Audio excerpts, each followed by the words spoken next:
మీ ఎలాంటి వ్యాపార ప్రకటనలకైనా వెంటనే మా ఛానల్ సంప్రదించండి. ప్రస్తుతం మనతో పాటు ప్రముఖ ఆధ్యాత్మికవేత్త జ్యోతిష్య పండితులు రవిశంకర్ శర్మ గారు మనతో ఉన్నారు. గురువు గారితో మాట్లాడేద్దాం. నమస్కారం. నమస్తే అండి.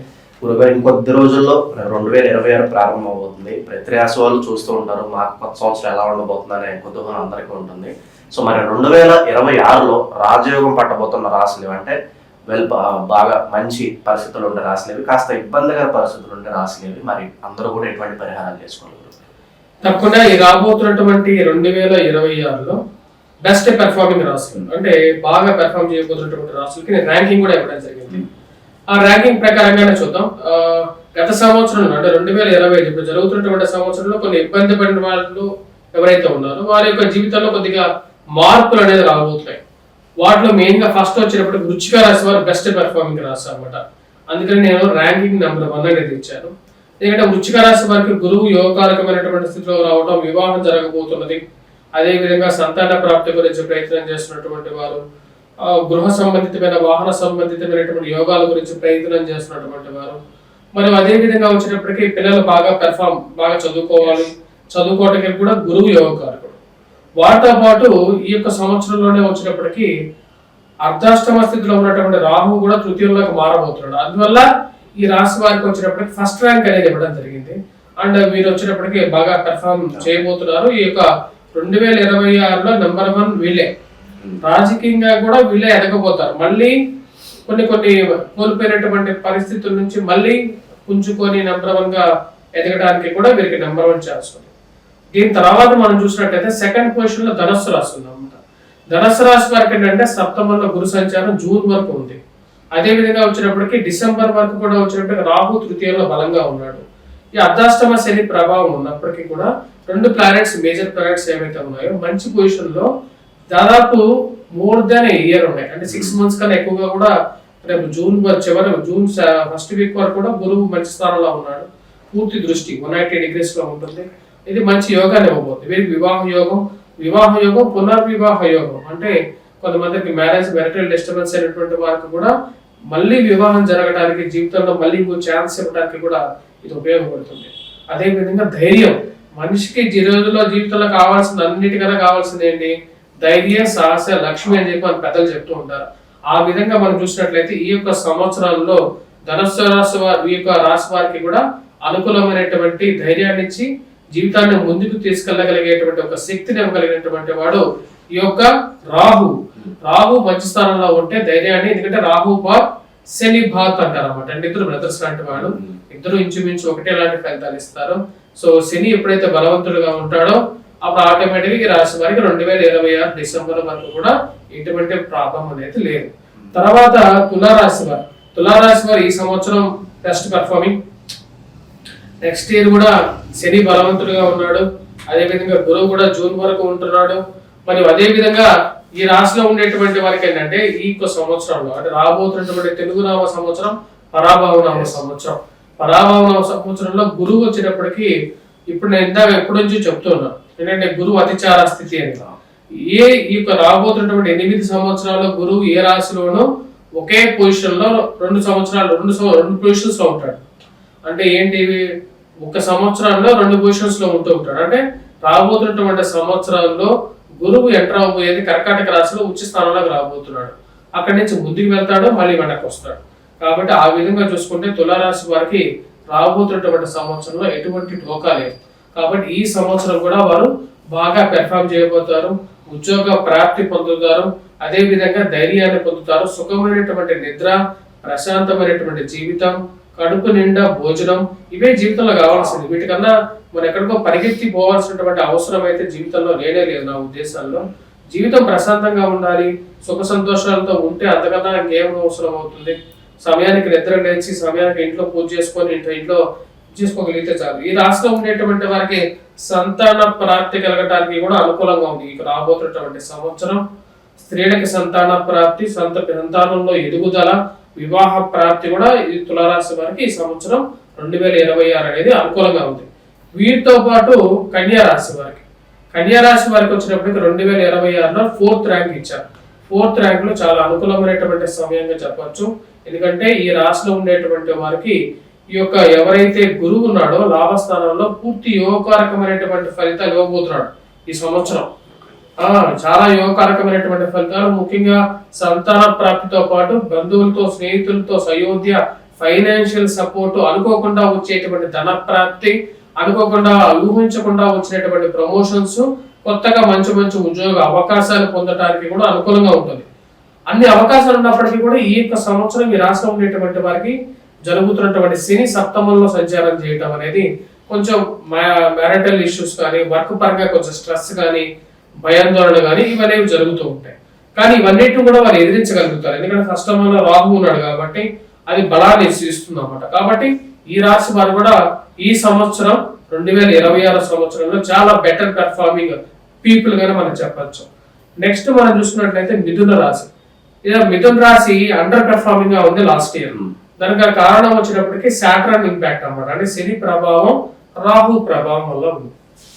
కానీ మిథున రాశి వారికి ఈ సంవత్సరం రాజకీయమైనటువంటి చైతన్యం రాబోతుంది. అనుకోకుండా వారికి పదవి రావడం, అనుకోకుండా ప్రమోషన్స్ రావడం, ఉద్యోగపరంగా కానీ ప్రమోషన్స్ కానీ, ఫైనాన్షియల్ గా అనుకోకుండా డబ్బు కలిసి రావడం, కుటుంబంలో సంతాన ప్రాప్తి పొందడం, ఇరుగు పొరుగు సఖ్యతలో అనుకూలత, మంచి గౌరవాన్ని ప్రతిష్టను పొందడం, ఇలాంటి చాలా అడ్వాంటేజెస్ ఫ్యాక్టర్స్ ఈ రాశిలో ఉండేటువంటి వారికి ఉన్నాయి. కాకపోతే వర్క్ పరంగా మటుకు ఈ రాశిలో ఉండేటువంటి వారికి స్ట్రెస్ అనేది ఉంటుంది. ఆరోగ్యపరంగా కొంచెం జాగ్రత్తగా ఉండాలి. సెల్ఫ్ డ్రైవింగ్ యొక్క జాగ్రత్తలు అనేది ఉండాలి. ఈ ప్రాబ్లమ్స్ అనేవి ఉన్నప్పటికీ కూడా ఈ రాశిలో ఉండేటువంటి వారు ఈ సంవత్సరం బెటర్ పెర్ఫార్మింగ్ గానే ఉంటారు. ఈ 2025 కన్నా కూడా 2026 అనేది ఈ రాశిలో ఉండేటువంటి వారికి బూమింగ్ గానే మనం చెప్పొచ్చు అన్నమాట. అంటే రియల్ ఎస్టేట్ వ్యాపారస్తులు కానీ వీరందరికీ కూడా చాలా బూమింగ్ గానే ఉంటుంది. దాని తర్వాత వృషభ రాశి. అంటే 2025లో వృషభ రాశి వారి పేరు చాలా ఏర్పడింది, చాలా మంది చెప్పారు. ఎందుకంటే కారణం ఏంటంటే గురువు యొక్క యోగ్యకారకమైనటువంటి స్థితి టాప్ అని చెప్పారు. శని కూడా లాభస్థానంలో ఉన్నాడు. ఇవన్నీ అడ్వాంటేజ్ గా కలిసి వచ్చింది అనమాట.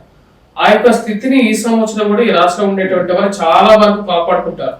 Till to the December, June to December. June లో గురువు యొక్క మార్పు జరిగినప్పటి నుంచి వారికి డౌన్ ఫాల్ స్లోగా స్టార్ట్ అవుతుంది.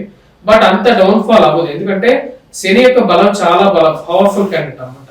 సో శని యొక్క పవర్ బంధు ఏ రాశి కూడా నిలవదు, అంత పవర్ఫుల్ క్యాండిడేట్ అనమాట. ఎందుకంటే శని ఇచ్చినటువంటి కష్టాన్ని ఏ రాశి కూడా ఇవ్వదు. కాబట్టి కష్టం ఎవరైతే ఇస్తారో వరం కూడా వాళ్ళే ఇవ్వగలుగుతారు. కాబట్టి ఈ రాశిలో ఉండేటువంటి వారికి లాభస్థానంలో శని యోగకారకుడు, తన స్థానంలో ఉన్నటువంటి గురువు యోగాన్ని ఇవ్వగలుగుతున్నాడు. జూన్ లో మారేటువంటి గురు సంచారం అనేది నుంచి కొంచెం ప్రాబ్లమాటిక్ సిచ్యువేషన్ వచ్చినప్పటికీ కూడా వాళ్ళు స్టిల్ ఇన్ ద టాప్, ఇంకా మంచి పొజిషన్ లో ఉన్నట్లుగానే చెప్పచ్చు. ఉద్యోగ పరంగా ట్రావెలింగ్ ఇవన్నీ స్ట్రెస్ అనేది ఎక్కువగా ఉంటుంది. కాబట్టి కొంచెం ప్రాబ్లమాటిక్ సిచ్యువేషన్ లోకి కాబట్టి వాళ్ళు 6th ర్యాంక్ రావడం జరిగింది నా యొక్క క్యాలిక్యులేషన్ ప్రకారంగా. ఈ రాశిలో ఉండేటువంటి వారికి ఏంటంటే గురువు యొక్క మార్పు కొంచెం క్రిటికల్ ఫ్యాక్టర్ ప్లే చేస్తుంది. అదే విధంగా ఈ 2026లో మెయిన్ గా ఏంటంటే కుజుడి యొక్క స్తంభన అనేది, కుజ స్తంభన ప్రభావ రీత్యా కూడా ఈ రాశులకి ర్యాంకింగ్ ఇచ్చారు. కాబట్టి అది నేను చెప్పట్లేదు. బట్ ఏంటంటే దాని ప్రభావం ఈ వృషభ రాశి వారి మీద కొంచెం నెగిటివ్ గా ఉండే విధంగా ఉంటుంది. ఆ ఫ్యాక్టర్ ని కన్సిడర్ చేసే ఇచ్చారు ఇక్కడ ర్యాంకింగ్. మరియు అదే విధంగా రిమైనింగ్ 6 రాశెస్ ఏవైతే ఉన్నాయో, అంటే ఏవైతే కొంచెం అండర్ పెర్ఫార్మింగ్ ర్యాంక్స్ అన్నమాట చెప్పాలంటే, వాటిలో మకర రాశి వారికి ఒక అడ్వాంటేజ్ ఏంటంటే గురువు సప్తమంలో సంచారం చేయటం అనేది ఒక అడ్వాంటేజ్ ఫ్యాక్టర్. వైవాహం జరగటం, సంతాన ప్రాప్తి కలగటం, దూర ప్రాంత ప్రయాణం జరగటం అనేది ఒక అడ్వాంటేజ్ ఫ్యాక్టర్. కాకపోతే ఈ రాశిలో ఉండేటువంటి వారికి జన్మరాశిలోకి రాహువు, సప్తమంలోకి కేతువు మారుతున్నాడు. అంటే శని బలవంతుడుగా ఉన్నాడు, అది కాపాడుతుంది. గురువు బలవంతుడుగా ఉన్నాడు, అది కాపాడుతుంది. కానీ కేతువు గురువు కలుస్తున్నారు. కేతువు గురువు కలిసి జన్మరాశిలోకి రాహువు మారుతున్నాడు. జన్మరాశిలోకి రాహు వస్తే ఏంటంటే మనస్సు కకలావికలం అవుతుంటుంది అన్నమాట. అంటే ఎవరు ఇబ్బందులు కలిగించేటువంటి వారు, సమస్యలు సృష్టించేటువంటి వారు, కోర్టు కేసులు, మానసికమైనటువంటి చింత, మరియు అదే విధంగా ఈ ఎక్స్ట్రా మ్యారిటల్ అఫైర్స్ సంబంధమైనటువంటి విషయాలు, మరియు అదే విధంగా జీవిత భాగస్వామితో చిన్న చిన్న సమస్యలు, ఇలాంటివి కొంచెం తలకాయ నొప్పులు పుట్టించేటువంటి సమస్యలు ఈ సంవత్సరం వీరు చవి చూడాల్సినటువంటి పరిస్థితి ఉంటుంది. మిగతా అంతా పరిస్థితి బాగానే ఉంటుంది. ఎందుకంటే శని బలవంతుడిగా ఉన్నాడు కాబట్టి కొత్త ఉద్యోగాలు అందిపుచ్చుకుంటారు. అదే విధంగా వచ్చేటప్పటికి ఈ రాష్ట్రంలో ఉండేటువంటి వారికి వివాహ యోగం అనేది కూడా ఉంది. జూన్ తర్వాత వివాహ యోగం అనేది జరుగుతుంది. వయోవృద్ధులకి ఆరోగ్యంలో కొంచెం సెటిల్మెంట్ అవ్వగలుగుతారు.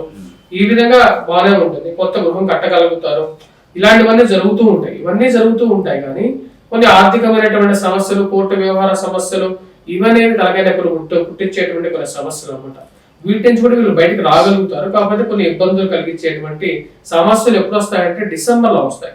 కాబట్టి అంత భయపడాల్సినటువంటి అవసరం అనేది స్టార్టింగ్ లో లేదు. కాకపోతే మనకి ర్యాంకింగ్ ఇచ్చింది వచ్చినప్పటికీ ఓవరాల్ ఇయర్ కాబట్టి సో ర్యాంక్ అనేది వీరికి డౌన్ ఫాల్ అవుతూ వీరికి 7th ర్యాంక్ రావడం జరిగింది అనమాట. తర్వాత మనం చూసినట్లయితే మేషరాశి వారికి 8th ర్యాంక్ ఇచ్చారు. మేషరాశి వారికి 8th ర్యాంక్ ఎందుకు ఇవ్వడం జరిగిందంటే మేషరాశి వారికి గురువు బలం పోయింది. ఎందుకంటే 4th పొజిషన్ లో గురువు పాషాణుడుగా అయిపోతాడు అనమాట. అంటే శని ప్రభావం కూడా ఇంపాక్ట్ ఉంది. అదే విధంగా గురు బలం నిల్ అయిపోయింది. అదే విధంగా రాహు కూడా మార్పు జరుగుతున్నది, రాహు బలం కూడా పోతున్నది. సో వీటన్నిటి వల్ల ఏమవుతుందంటే వీళ్ళు ఆటోమేటిక్ గా గతంలో పెర్ఫామ్ చేసినటువంటి కొంచెం బెటర్ పెర్ఫామ్ చేస్తూ ఎలా అయితే వచ్చారో కొంచెం డౌన్ ఫాల్ అవుతూ వచ్చారు అనమాట. ఇప్పుడు 9th పొజిషన్ లోకి వచ్చారు. అంటే ఉండేటువంటి 12 రాశుల వారికి భగవంతుడు ఏదో ఒక సమయంలో వారికి బెనిఫిట్ చేయాల్సిందే. కాబట్టి ఒక సంవత్సరం నీకు బెనిఫిట్ అయితే ఇంకో సంవత్సరం నీ పక్కన ఉన్న వాడికి బెనిఫిట్ అవుతూ ఉంటుంది. ఎవరో ఒకరు బెటర్ పెర్ఫామ్ చేస్తూ ఉండాలి. వారి జాతక రీత్యా కూడా ఇవి ఉంటాయి. ఈ రాశిలో ఉండేటువంటి వారు వ్యాపారంలో భారీ ఇన్వెస్ట్మెంట్స్ ఈ సంవత్సరానికి ఎక్కువగా వెళ్లకుండా ఉండడం మంచిది. ఆరోగ్యపరంగా వయోవృద్ధులు ఎవరైతే ఉన్నారో వాళ్ళు కొంచెం జాగ్రత్తలు తీసుకోవాలి. అదే విధంగా ఉద్యోగపరంగా మార్పు చేర్పులు చేసేటప్పుడు 1-2 సార్లు మీ జాతకంలో అంత కరెక్ట్ గా ఉంటుందా, ఎందుకంటే రేపు రాబోతున్నటువంటి 2027లో జన్మరాశిలోకి శని సంచారం ఉంది. అది ఇంకా ప్రాబ్లమాటిక్ సిచ్యువేషన్ లోకి తీసుకెళ్లొచ్చు వీళ్ళని. కాబట్టి ఆ విషయాన్ని గమనించాలి వీళ్ళు. కాబట్టి ఆ సంవత్సరంలో మీరు తీసుకున్నటువంటి నిర్ణయానికి 1-2 సార్లు ముందుగానే మన జాతకం కరెక్ట్ గా ఉందా లేదా తెలుసుకొని ముందుకు వెళ్తే మంచిది. ఈ రాశిలో ఉండేటువంటి వారు స్పెసిఫిక్ గా. అదే విధంగా వచ్చినప్పటికీ సంతాన ప్రాప్తి గురించి ప్రయత్నం చేసేటువంటి వారికి కొంచెం అనుకూలమైనటువంటి సమయంగా కూడా చెప్పచ్చు. కొత్త గృహం కొనేటువంటి వారు అప్పు చేసే గృహం కొనాలి. ఆ గృహం కొంటారు కానీ అప్పు చేసి కొనాల్సినటువంటి పరిస్థితి, మరి దాని గురించి ఆలోచన ఇవన్నీ జరుగుతూ ఉంటాయి. కాకపోతే ఈ సంవత్సరం ఈ రాశిలో ఉండేటువంటి వారికి గృహయోగానికి కూడా కొంచెం పాసిబిలిటీ ఉంది ఈ మేషరాశి వారికి. మరియు అదే విధంగా వచ్చినప్పటికీ కుంభరాశి వారికి ఈ సంవత్సరం కూడా కొంచెం ప్రాబ్లమాటిక్ సిచ్యువేషన్ 2026లో కూడా. ఎందుకంటే శని ప్రభావం, జన్మరాశిలో రాహు గ్రహ సంచారం, డిసెంబర్ వరకు రాహు ఉంటుంది. రాహు జన్మరాశిలో సంచారం చేసినప్పుడు చికాకులు ఎక్కువ పెడుతూ ఉంటాడు. ఆర్థికమైనటువంటి సమస్యలు, కోర్టు వ్యవహార విషయాలు, మానసికంగా నిందించేటువంటి వారు, తప్పు చేయకపోయినా సరే ఏదో ఒక మాట అనేటువంటి వారు. మనం ఏం తప్పు చేయకపోము, మన రోడ్డు మీద వెళ్తూ ఉంటాం, ఎవడో రోడ్డు ఆ అపార్ట్మెంట్ లోనో ఎక్కడ ఉండేటువంటి వాడు పైనుంచి తినేసినటువంటి పొట్లం ఉంటుంది కదా, ఇసిరేస్తాడు. అది ఎగిరి గాలికి వచ్చి మన మీద పడుతుంది. వాడు మన మీద వేయాలని వేయలేదు, మన వాడి మీద రోడ్డు మీద నడుస్తూ ఉన్నాం. అది గాలికి వచ్చి కరెక్ట్ గా పక్కన చాలా మంది ఉంటారు కదా, వాళ్ళెవరి మీద పడదు, మన మీద పడుతుంది.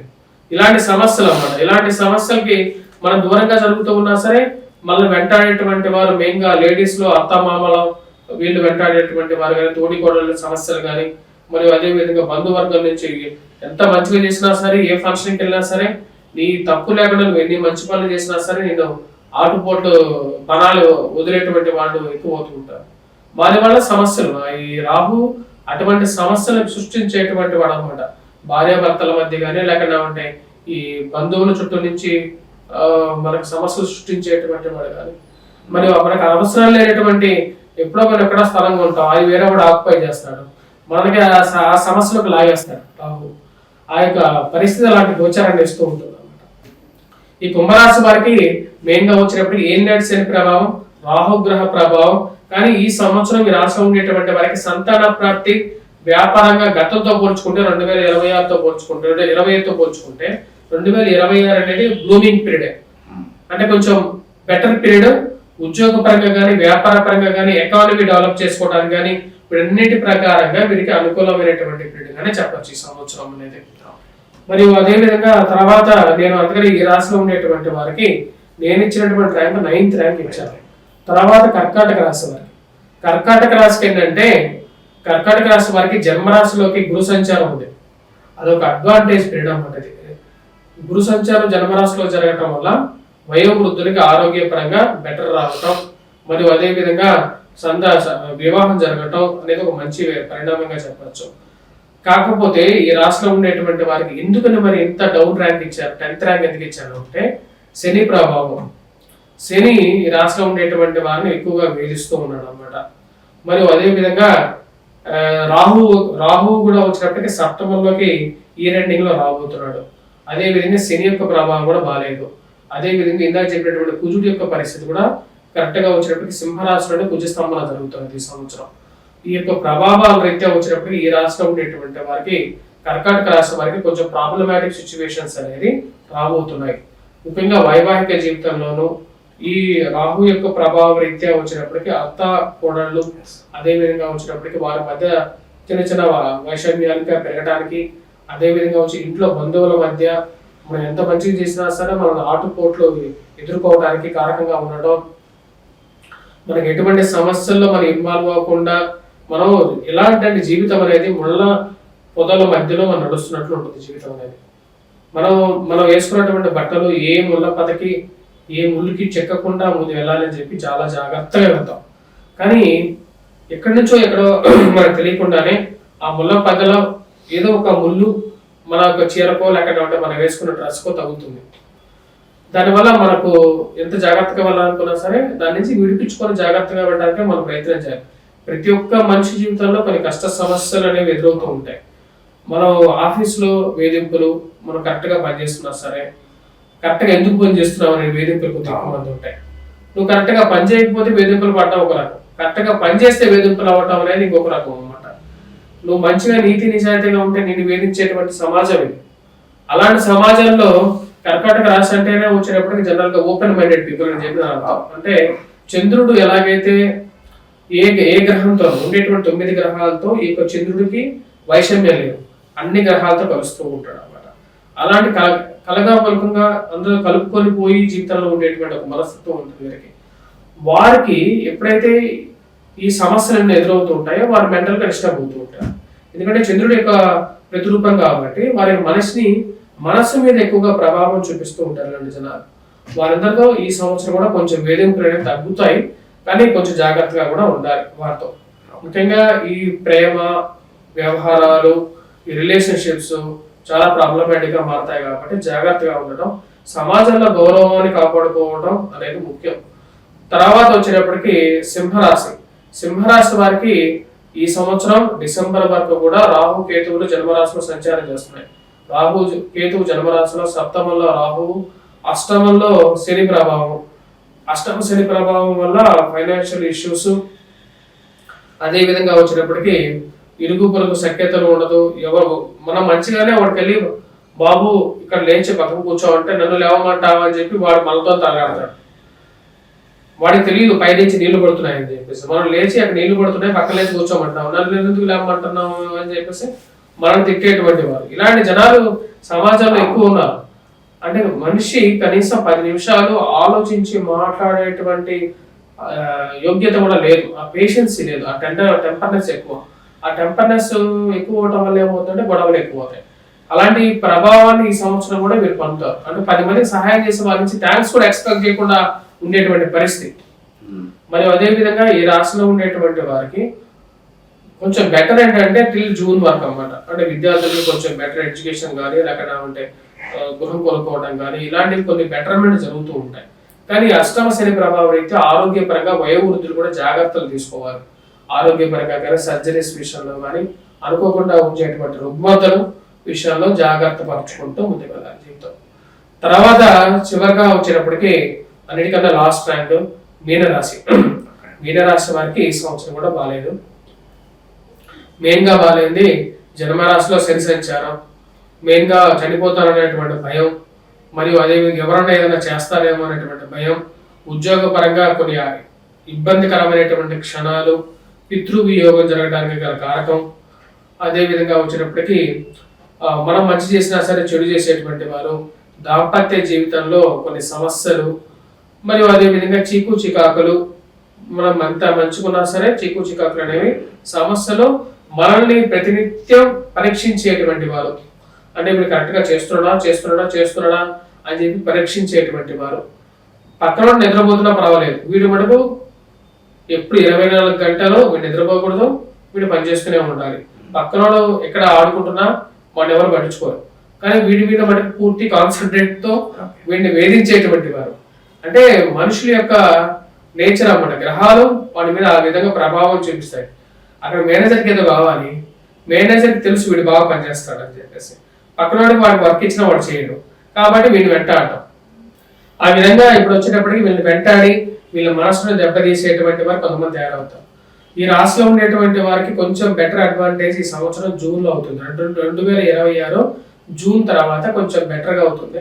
మెయిన్ గా వచ్చినప్పటికీ ఫైనాన్షియల్ గా కొంచెం బెటర్ గా ఉండడం, వ్యాపారంలో కొంచెం గాళ్ళకు రావటం, అదే విధంగా వృత్తిపరంగా కూడా కొంచెం బెటర్ లోకి రావటం అనేది జూన్ తర్వాత నుండి.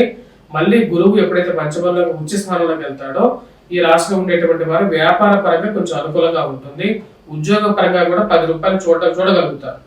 ఈ రాశిలో ఉండేటువంటి వారికి మెయిన్ గా నేను చెప్పేది ఏంటంటే, మీ జాతక రీత్యా ఏదైనా కొంచెం అనుకూలంగా ఉన్నట్లయితే స్వజాతక రీత్యానే మీరు ముందుకు వెళ్ళండి. అంతేగాని మీరు ఇంకా ఈ యొక్క సంవత్సరం కాకుండా ఇంకో 2 సంవత్సరాలు కూడా ఈ యొక్క శని ప్రభావం అనేది ఉంది.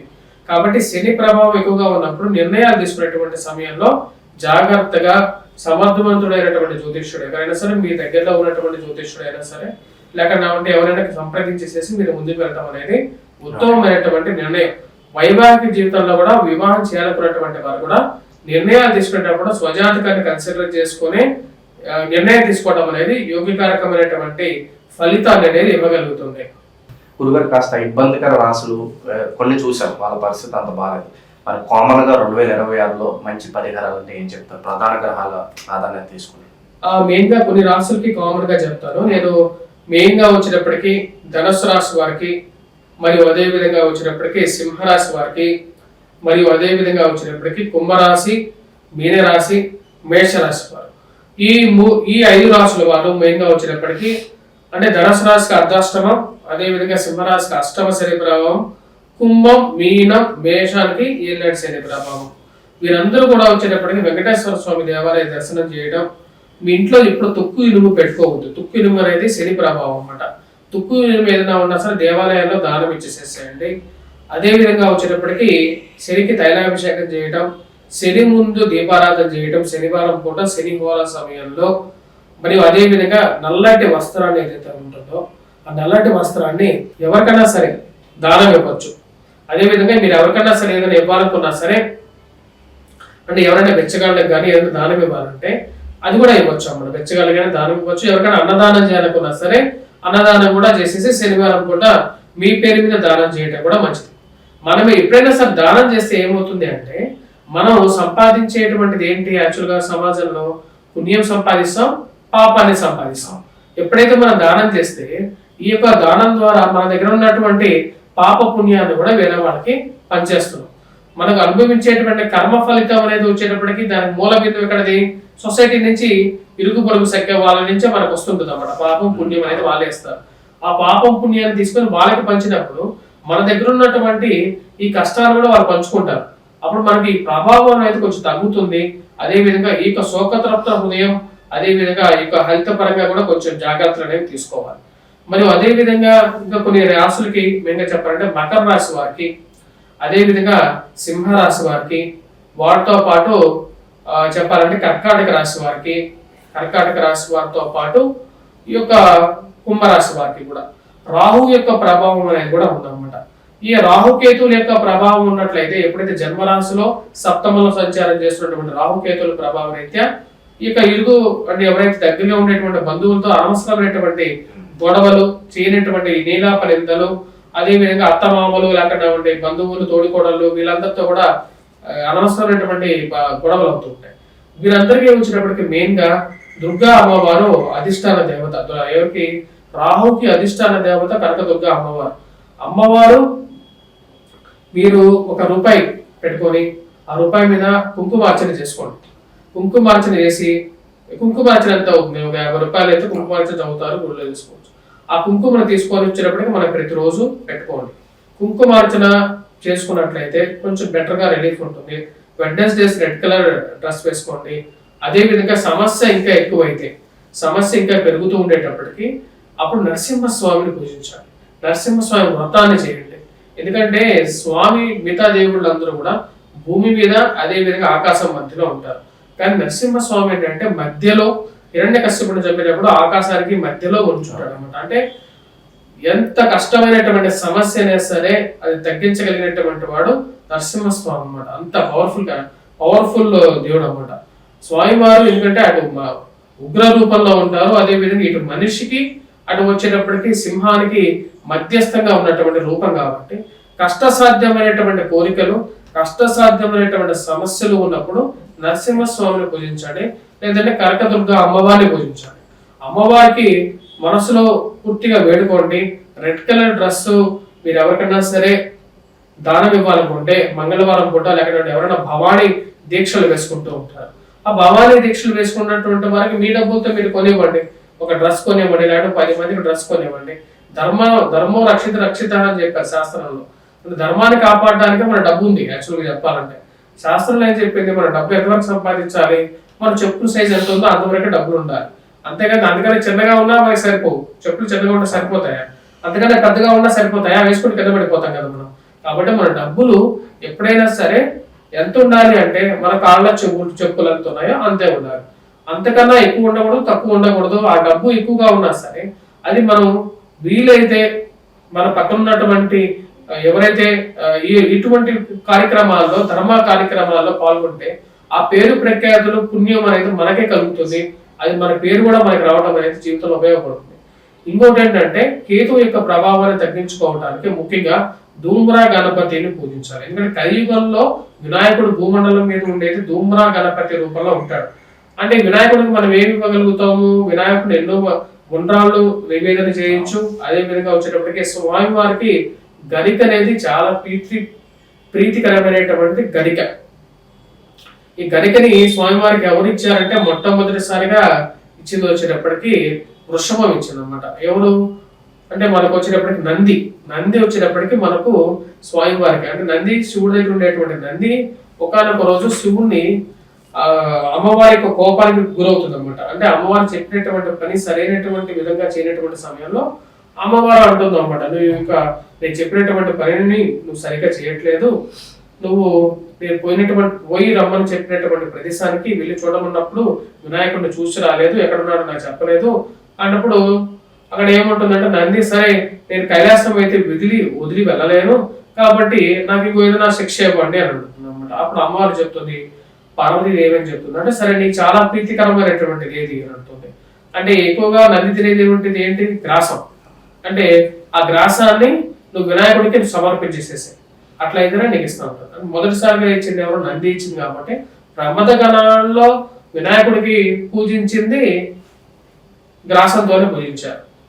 సో ఆ గ్రాసాన్ని ఇక్కడ ధూమ్రా కేతువుగా కలియుగంలో ఉంటాడు కాబట్టి ధూమ్రా కేతువుతో, అంటే ఈ యొక్క గడ్డి ఏదైతే ఉంటుందో ఆ గడ్డిని ఆ స్వామివారికి సమర్పించేసేసి పూజించండి. అది మనకు చాలా మంచి ఫలితాలను కూడా ఇవ్వగలుగుతుంది. ఓవరాల్ గా ఈ 2026 ఏ రాశి వాళ్ళకి ఎలా ఉంటుంది, ఇబ్బందికర రాశులు ఏదైతే ఉందో వాళ్ళు ఎలాంటి పరిహారాలు చేసుకోవాలి, చాలా బాగా వివరించారు. ధన్యవాదాలు.